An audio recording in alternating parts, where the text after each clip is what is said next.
Bulldozer मामले में supreme court में सुनवाई हुई। कोर्ट ने कहा बुलडोजर एक्शन पर गाइडलाइन बनाने की जरूरत है। सुप्रीम कोर्ट ने सभी पक्षकारों से सुझाव मांगे। कहा सुझाव मिलने के बाद राष्ट्रीय स्तर पर जारी करेंगे दिशा निर्देश। मामले में अगली सुनवाई 17 सितंबर को होगी।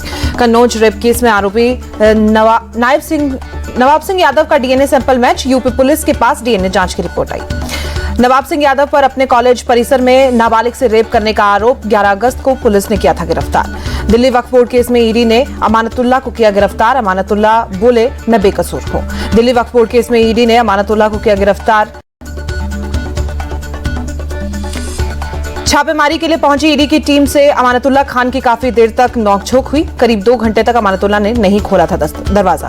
अमानतुल्लाह खान ने वीडियो जारी कर कहा था ये लोग मुझे और मेरी पार्टी को तोड़ना चाहते हैं। मैंने ऐसा कुछ भी नहीं किया जिससे कि मैं शर्मिंदा हूं। अमानतुल्लाह के घर ईडी की टीम पहुंचने पर आप सांसद संजय सिंह का ट्वीट लिखा। अमानतुल्लाह के खिलाफ कोई सबूत नहीं। मोदी की तानाशाही और ईडी की गुंडागर्दी दोनों जारी है। आप नेता सौरभ भारद्वाज बोले एजेंसियों का दुरुपयोग कर रहा है केंद्र। जैसे जैसे चुनाव नजदीक आएंगे ये लोग इस तरह का दबाव और बढ़ाएंगे। अमानतुल्लाह खान को लेकर कांग्रेस नेता सुशांत मिश्रा अगर ये रेड राजनीतिक रूप से प्रभावित है तो ये बहुत गलत है। अमानतुल्लाह खान के घर ईडी की छापेमारी पर बोले गिरिराज सिंह आप पार्टी पूरी तरह से अपराधियों से घिरी हुई है। कोई भी व्यक्ति कानून से बड़ा नहीं हो सकता। अमानतुल्लाह खान को लेकर बोले दिल्ली बीजेपी अध्यक्ष वीरेंद्र सचदेवा अगर चोरी और अपराध किया है तो जवाब तो देना पड़ेगा। आप पार्टी में एक लंबी जांच अपराधियों और भ्रष्टाचारियों की। राजस्थान में एसआई भर्ती पर पेपर लीक मामले में बड़ा एक्शन। एसओजी ने आरपीएससी के पूर्व सदस्य रामूराग राइका को गिरफ्तार किया। दिल्ली शराब घोटाले के मामले में राउज एवेन्यू कोर्ट में सुनवाई हुई। कोर्ट ने ईडी को आरोपियों को चार्जशीट से जुड़े दस्तावेज उपलब्ध कराने के निर्देश दिए। मामले में अगली सुनवाई 6 सितंबर को होगी। दिल्ली शराब घोटाले में सुप्रीम कोर्ट ने विजन आयर को जमानत दी। 23 महीने बाद जेल से रिहा होंगे। लखनऊ में डिप्टी सीएम केशव प्रसाद मौर्य के आवास के बाहर शिक्षक अभ्यर्थियों का प्रदर्शन। हाईकोर्ट के आदेश पर जल्द नई सूची जारी करने की मांग। शिक्षक अभ्यर्थियों ने सरकार के खिलाफ की जमकर नारेबाजी। कई प्रदर्शनकारियों को पुलिस ने हिरासत में लिया। जम्मू के पास सुंजवाम आर्मी बेस पर फायरिंग। आर्मी का एक जवान जख्मी। आर्मी बेस के पास सर्च अभियान जारी। हरियाणा के पूर्व सीएम ओपी चौटाला पहुंचे Rouse Avenue court. Money laundering मामले में दर्ज कराएंगे अपना बयान। कोलकाता रेप मर्डर केस को लेकर बीजेपी का विरोध प्रदर्शन। कोलकाता में डीएम दफ्तर के बाहर महिला कार्यकर्ताओं ने सरकार के खिलाफ नारेबाजी की। सीएम ममता के इस्तीफे की मांग। बीजेपी सांसद लोकेट चटर्जी भी प्रदर्शन में शामिल। पुलिस और प्रदर्शनकारियों के बीच हुई झड़प। प्रदर्शनकारियों पर पुलिस ने पानी की बौछार की। बीजेपी नेता शुभेंदु अधिकारी का दावा बंगाल में एक दिन में 7 से ज्यादा रेप और छेड़छाड़ का मामले सामने आए। आरजीकर मेडिकल कॉलेज और अस्पताल में बलात्कार हत्या मामले में सीबीआई की जांच तेज। बीती रात वारदात वाली जगह और अस्पताल की आपातकालीन इमारत का निरीक्षण किया गया। बंगाल के रारिया में भी नाबालिग से रेप की घटना। पड़ोसी लड़के ने लालच देकर घटना को अंजाम दिया। रेप के मामले को लेकर राष्ट्रपति का बयान फिर से सामने आया। कहा अपराधी बेखौफ घूमते हैं और डर कर जीने को मजबूर होते हैं। वक्फ संशोधन बिल पर ओवैसी के भड़काऊ बयान। तेलंगाना के महबूब नगर के कार्यक्रम में पीएम मोदी पर विवादित टिप्पणी की। एआईएम-पीएलबी के प्रमुख सैफुल्ला रहमानी ने भी मिलाया ओवैसी के सुर में सुर। मुस्लिमों को संपत्ति हड़पने की साजिश का आरोप लगाया गया। देवबंद में वक्फ कानून पर बोले मौलाना अरशद मदानी ये बिल हमें मंजूर नहीं। ये सब मुसलमानों की वक्फ जायदाद को हड़पने की साजिश है। दिल्ली में स्वास्थ्य सेवा को लेकर दिल्ली बीजेपी अध्यक्ष वीरेंद्र सचदेवा ने केजरीवाल सरकार पर साधा निशाना। कहा एलएनजेपी में 670 करोड़ का नया ब्लॉक भ्रष्टाचार का केंद्र। हरियाणा विधानसभा चुनाव से पहले नरवीर सिंह के बगावती सुर। बीजेपी की पहली लिस्ट जारी होने से पहले दिया बयान। कहा टिकट नहीं मिला तो कांग्रेस से लड़ूंगा चुनाव। मनोहर लाल खट्टर के करीबी हैं नरवीर सिंह। उम्मीदवारों की सूची को लेकर बोले हरियाणा बीजेपी चीफ मोहन लाल बड़ोली सभी का सर्वे हो रहा है। फीडबैक लिया जा रहा है। अंतिम फैसला केंद्रीय नेतृत्व लेगा। बिहार के डिप्टी सीएम सम्राट चौधरी ने लालू यादव पर निशाना साधा। बोले 15 साल तक वो सत्ता में रहे, एक भी व्यक्ति को उन्होंने आरक्षण नहीं दिया। वो केवल परिवार के लिए आरक्षण की चिंता करते हैं। बीजेपी का देश भर में आज से फिर सदस्यता अभियान शुरू होगा। पीएम मोदी बनेंगे पहले सदस्य। जेपी नड्डा दिलाएंगे सदस्यता अभियान की शुरुआत के मौके पर बीजेपी मुख्यालय के एक्सटेंशन दफ्तर में कार्यक्रम का आयोजन पीएम मोदी करेंगे संबोधित। आज से बीजेपी अल्पसंख्यक मोर्चा का मेगा सदस्यता अभियान। 50 लाख सदस्य बनाने का लक्ष्य। ओडिशा में कल से शुरू होगा बीजेपी सदस्यता अभियान। मनमोहन सामल बोले घर घर जाकर युवाओं को जोड़ेंगे। एमवीए में सीट बंटवारे को लेकर बोली सुप्रिया सुले लोकतांत्रिक तरीके से सीट बंटवारे पर काम कर रहे हैं। अगले 10 दिन में स्थिति स्पष्ट हो जाएगी। हरियाणा के पूर्व मंत्री नरवीर सिंह ने अपनी ही पार्टी को दी धमकी। कहा बीजेपी या कांग्रेस जो भी टिकट देगी उसी से लड़ूंगा।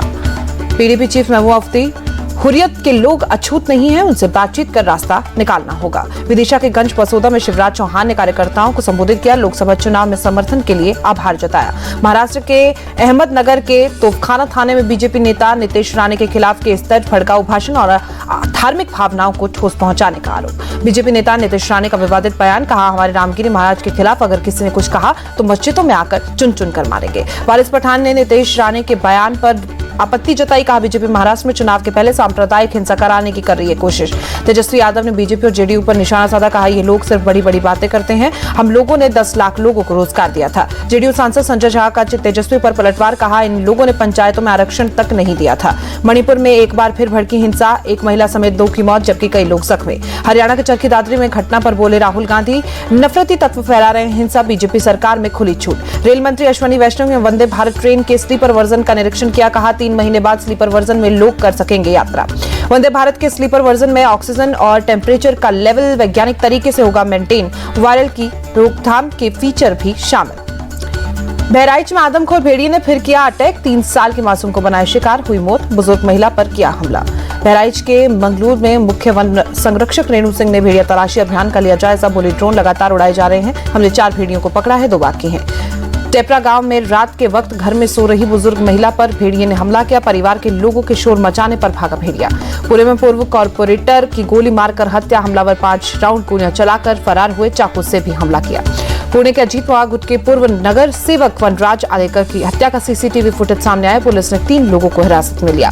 लखनऊ में पुलिस ने मेटा एआई की मदद से एक युवती को बचाई जान, सुसाइड से पहले युवती ने इंस्टाग्राम पर डाला था पोस्ट। लखनऊ में आईपीएस संतोष रस्तोगी की बेटी अनिका रस्तोगी की संदिग्ध परिस्थिति में मौत, लोहिया नेशनल लॉ यूनिवर्सिटी में पढ़ती थी।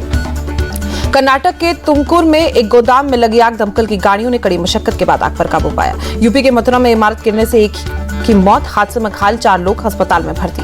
मध्य प्रदेश के दमोह में सड़क हादसा, ट्रैक्टर ट्राली पलटने से 4 लोगों की मौत, 20 से ज्यादा लोग घायल। आंध्र प्रदेश और तेलंगाना में बाढ़ के कहर की वजह से जनजीवन अस्त व्यस्त, आंध्र प्रदेश में 24 में से 8 की मौत, तेलंगाना में भी 4 लोगों की जान गई। आंध्र प्रदेश के विजयवाड़ा में बारिश से बिगड़े हालात, जगह जगह भरा पानी, कई गाड़ियों में पानी में डूबी।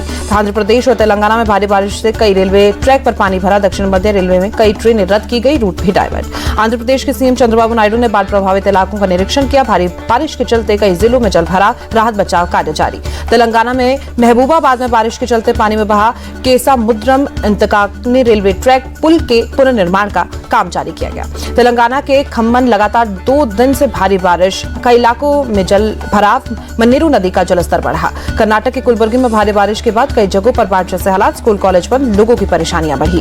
गुजरात के गांधीनगर में कई इलाकों में बारिश, तापमान में गिरावट, सड़कों पर गाड़ियों की रफ्तार धीमी। दिल्ली के कई इलाकों में भारी बारिश, तापमान में गिरावट, लोगों को गर्मी से राहत मिली। दिल्ली के खानपुर में भारी बारिश के चलते बनी जलभराव की स्थिति, धीमी हुई गाड़ियों की रफ्तार। दिल्ली में मूसलाधार बारिश के बाद इलाकों में ट्रैफिक जाम, आईटीओ इलाकों में भीषण जाम लगा। दिल्ली के साकेत इलाके में भारी बारिश के बाद पेड़ गिरा, यातायात प्रभावित। महाराष्ट्र के बीड में भारी बारिश से नदी नाले उफान पर, बिंदुसार नदी का जलस्तर बढ़ा। उत्तराखंड के कर्णप्रयाग में फटा बादल, पानी के बहाव से सिमली गांव की सड़क तबाह। राहुल गांधी ने डीटीसी बस में किया सफर, डीटीसी बसों में कर्मचारियों से की मुलाकात, सोशल मीडिया पर वीडियो शेयर किया। उज्जैन के महाकाल मंदिर पहुंचे सीएम मोहन यादव, पूजा अर्चना कर आशीर्वाद लिया। गुजरात के सावन का आज आखिरी सोमवार, राजकोट के सर्वेश्वर महादेव मंदिर में हुई विशेष आरती, बड़ी संख्या में शामिल हुए श्रद्धालु। हरिद्वार में उमड़ा भक्तों का सैलाब, सोमवती अमावस्या के मौके पर गंगा नदी में श्रद्धालुओं ने आस्था की डुबकी लगाई। यूपी के प्रयागराज में सोमवती अमावस्या के अवसर पर भक्तों ने आस्था की डुबकी लगाई। त्रिवेणी संगम घाट में भी लोगों ने स्नान किया। सोमवती अमावस्या के मौके पर उज्जैन के महाकालेश्वर मंदिर में विशेष भस्म आरती हुई, बड़ी संख्या में श्रद्धालु पहुंचे। यूक्रेन के खार्किव में रूसी एक घर में आग लगी, 5 बच्चों समेत 41 लोग जख्मी। इजरायली हमले में मारे गए 4 फिलिस्तीनियों के शव को अस्पताल लाया गया, कार पर हुआ मिसाइल हमला। इजरायली हमले में अब तक 40,691 फिलिस्तीनियों की मौत, स्वास्थ्य मंत्रालय ने आंकड़ा जारी किया। इजरायल ने वेस्ट बैंक के हमले के एक आतंकी के मारे जाने का दावा किया है, 3 पुलिस अधिकारियों की हत्या में शामिल था। फिलिस्तीनी शहर जेनिन में इजरायली सेना की हलचल तेज, सड़कों पर भारी संख्या में सैन्य वाहन दिखे। गाजा पट्टी की एक सुरंग में 6 इजरायली बंधकों के शव बरामद, सर्च अभियान के दौरान इजरायली सेना को शव मिले। इजरायल के प्रधानमंत्री बेंजामिन नेतन्याहू ने हमास की निंदा की, बंधकों की हत्या को भयानक और निर्मम बताया। इजरायल में नेतन्याहू सरकार के खिलाफ प्रदर्शन कर रहे लोगों को रिएक्शन, पुलिस ने वाटर कैनन का भी इस्तेमाल किया। इजरायल के कई हिस्सों में बंधक बनाए गए लोगों की रिहाई की मांग, बंधकों के परिजनों ने निकाली रैली। लंदन में इजरायल के साथ एकजुटता दिखाने के लिए रैली, पार्लियामेंट स्क्वायर में जुटे प्रदर्शनकारी बंधकों की सुरक्षा की मांग की। इजराइल में स्कूलों में वापस लौटे बच्चे हमास के हमलों के कारण बंद किए गए थे स्कूल। रूस और यूक्रेन के बीच जंग जारी, डोनेस्टिक गांव पर रूस के नियंत्रण का दावा। जर्मनी में सड़कों पर उतरे हजारों लोग। रूस यूक्रेन युद्ध में सरकार की भागीदारी के खिलाफ विरोध प्रदर्शन किया गया। ईरान के राष्ट्रपति मसूद पेजेश्कियान का बयान, देश में इकोनॉमी मजबूत करने के लिए $100 बिलियन अमेरिकी डॉलर की जरूरत। चीन की राजधानी बीजिंग पहुंचे माली के अंतरिम राष्ट्रपति स्मिथ गोइता चीन अफ्रीकी सहयोग शिखर सम्मेलन में भाग लेंगे। चीन और अफ्रीकी देशों के बीच बढ़ते मानवीय और सांस्कृतिक संबंधों को देखकर हम सब खुश हैं, मोरक्को के राजदूत का बयान। अमेरिकी राष्ट्रपति जो बाइडेन ने डेलावेयर बीच पर बताया समय, फर्स्ट लेडी जिल बाइडेन भी साथ रही। दक्षिण पश्चिम जापान में शानशान तूफान से मुसीबत, कश्यू क्षेत्र में कई हिस्सों में भूस्खलन के कारण सड़कें क्षतिग्रस्त हुई। बांग्लादेश के 11 जिलों में बाढ़ का कहर, अब तक 59 लोगों की मौत, हजारों बेघर।